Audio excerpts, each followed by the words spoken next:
I got this book at the, you know, right at the peak of midterms. So I'm teaching this is my heavy teaching load. So I didn't get a chance to read the entirety of the book, but I did get uh, a good selection of texts to look through. And I have to say that this really made me run back to my um, theological, spiritual texts and the scripture and the Quran, and to really think about this problem about idolatry in new ways. So at Zaytuna College, I teach classes on kalam. Basically, I teach philosophical theology. So I teach Ghazali's Iqtisad al-I'tiqad, his moderation and belief. Then I teach this later text, Sadri and Tabtazani, Sharh al-Aqad al-Nasifiyya, which is this two semester course that I do. And it's basically just philosophical theology again and again and again. And I've been teaching this for 5 years, and I've been struggling with this problem of, you know, is God simply the object of our propositions? Right? Are we simply reducing God to propositional truths in this way? And that there's some ways in which I feel that this becomes its own idol. It's something I've been struggling with for a number of years. My own kind of release from that is not actually from my classes, but it's my own readings of Ibn Arabi and others to try and say there's something past that. And I'll bring that in here eventually. Anyhow, so that's kind of where I'm coming from in reading this and some of the thoughts that I'm going to share today. What I like to do is first think about, there's always these conceptual issues of translating concepts from one religion, one tradition, one language to another, and how things don't necessarily align, and that there might be some ways. I think that what I've found from this, from spending time with this edited volume, is that it's helping me expand my own conception here of idolatry within Islamic thought. So the first thing I'd like to draw attention to is, Islam starts off with La ilaha illallah, right? There is no God but God. And it's this radical rejection of anything that could be other than God, and just affirm God. And it's a kind of a weird statement too, no God but God, and you have to really gloss that and really think about what that means. So the first usage of the term God there can be filled with numerous things, and this is where I think is a space where we can start thinking about idolatry much clearer.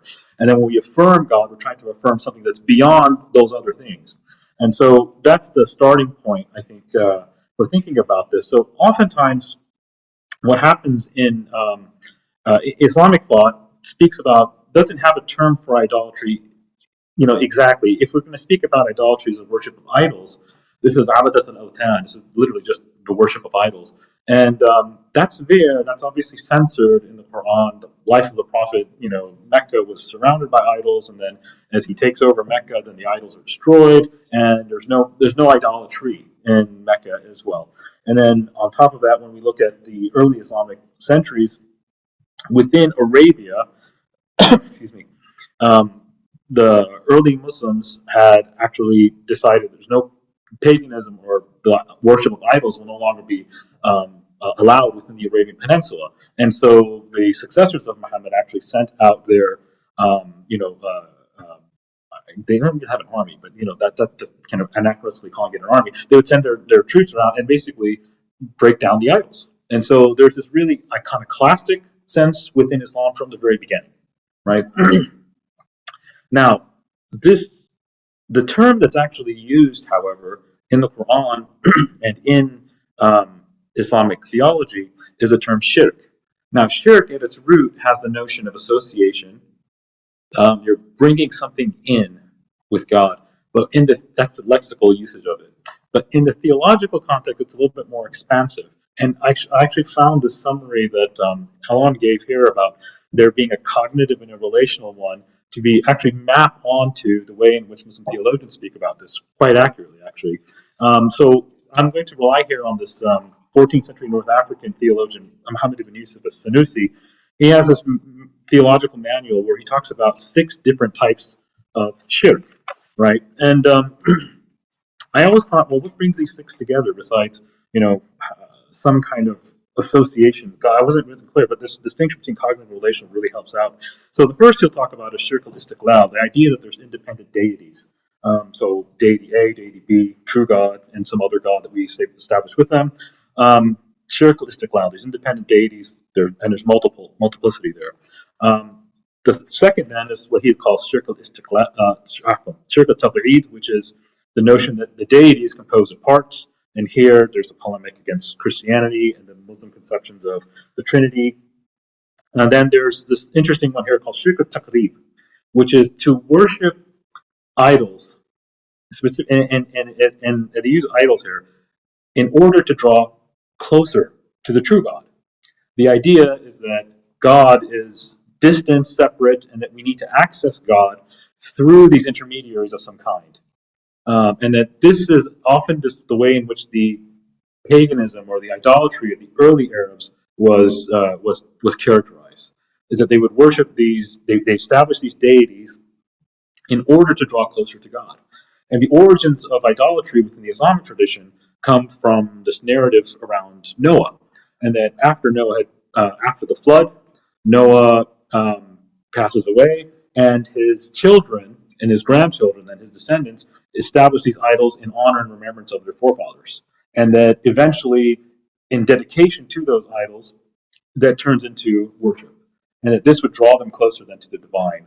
And so this is how they conceived of the origins of idolatry as a practice. It would draw them closer to the God, to the distant God, right?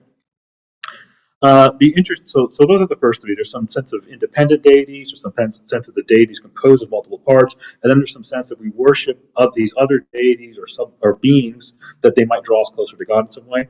The next one then he calls a shirk of taqlid, which is to blindly follow the religion of your forefathers without questioning, right? Just blind following without having any sense of being meta about what you're doing.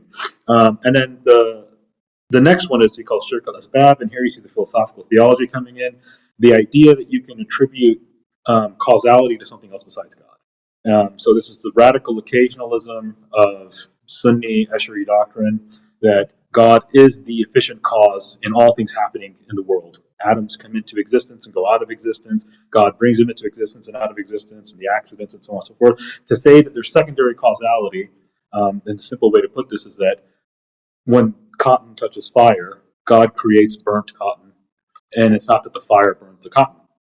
To believe that the fire burns the cotton is a form of shirk because it's attributing powers to other than God. So there's the kind of radical theology of Sunni Ash'arism. And then the sixth one, the final one, is what he calls shirk al-aghrad, which is to do things for an intention besides God. So carrying out acts of devotion for other than God.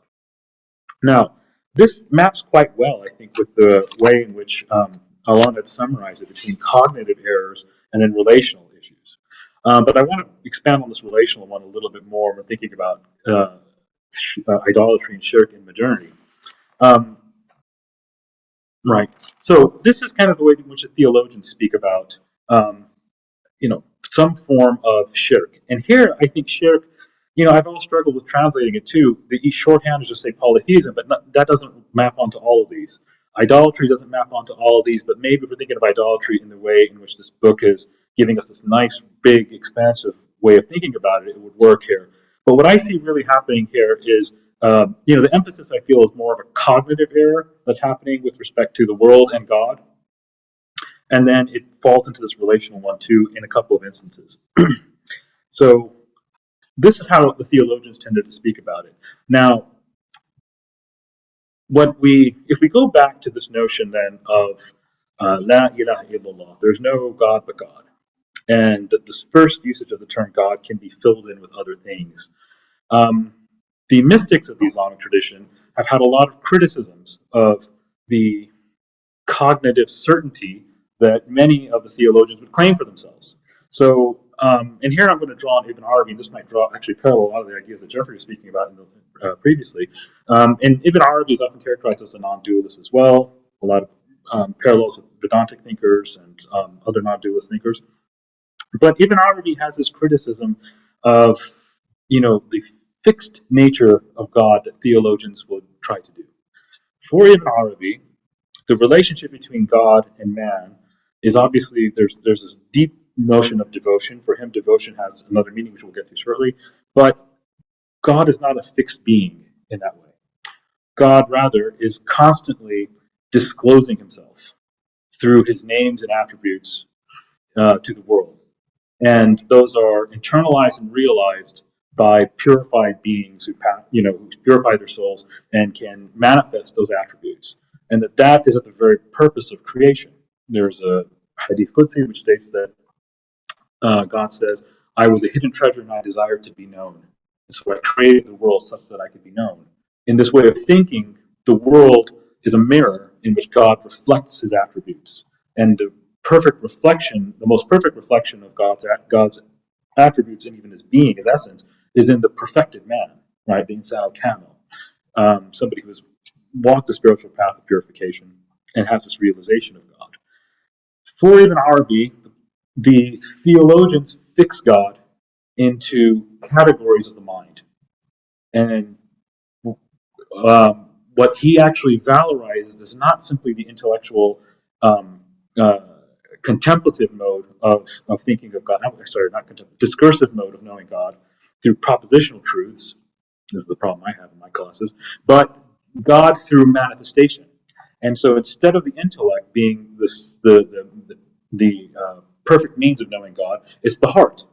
And here he draws on the Arabic language here, and he likes to do this a lot, where he plays on the terms. So the word for the heart in Arabic is qalb, but qalb also has the sense of being changeable and non-fixed. And that's precisely why he prefers the heart as a faculty for knowing God and not the intellect, because the intellect will fix God into categories, whereas the heart opens itself up to manifestations and opens itself to change. And the heart, because it's plastic in a sense, it can receive those manifestations and those theophanies of the divine. And so he actually has this term, which I struggled with when I was reading through these chapters, and like, how do I bring this in here? But it kind of clicked by in the end. He calls this al-ilah al-makhluq fil i'tiqadat, the deity that is created in people's doctrines. And he says this is a veil that one needs to go beyond. And so even there, this phrase, la ilaha illallah, even a deity that's created in sound doctrine is something that you need to go past.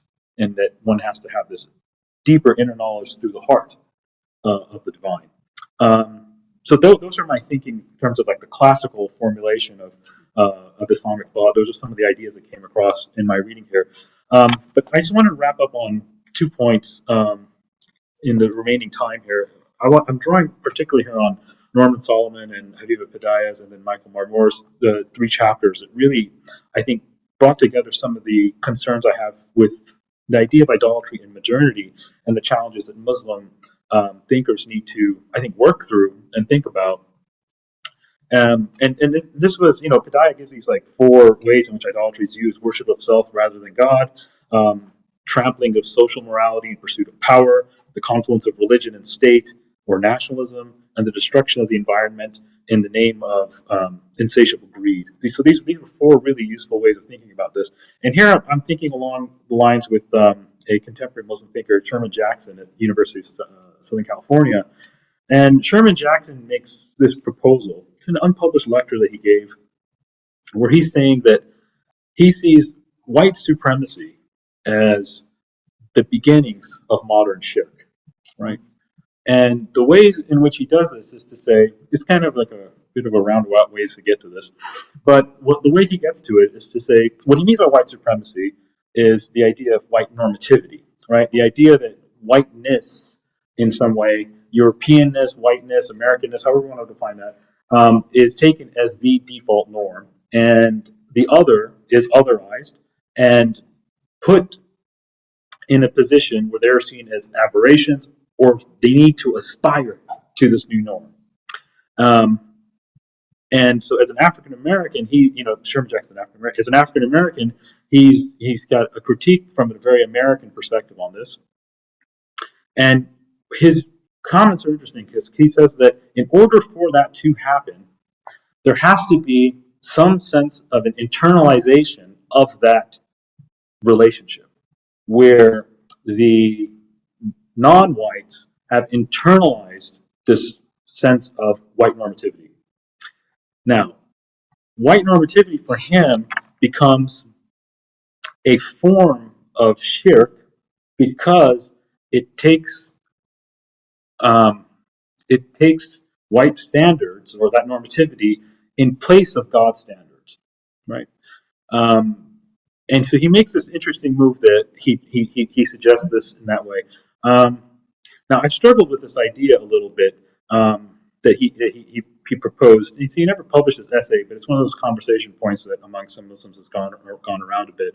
And this book has helped me think a little bit clearer about Sherman Jackson's proposal, because what it shows, what the book helps understand, is that shirk, if we're mapping it with idolatry, is simply not just this cognitive thing, but it's also a relational. But even in that relation, there's some cognitive element in the background, right? Because they're not completely separate. You can't break your cognitive into relational things.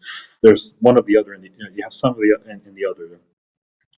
And so by speaking about this white supremacy in this manner, we can see this relational element where non-whites have internalized something, and this cognitive shift that's happened there.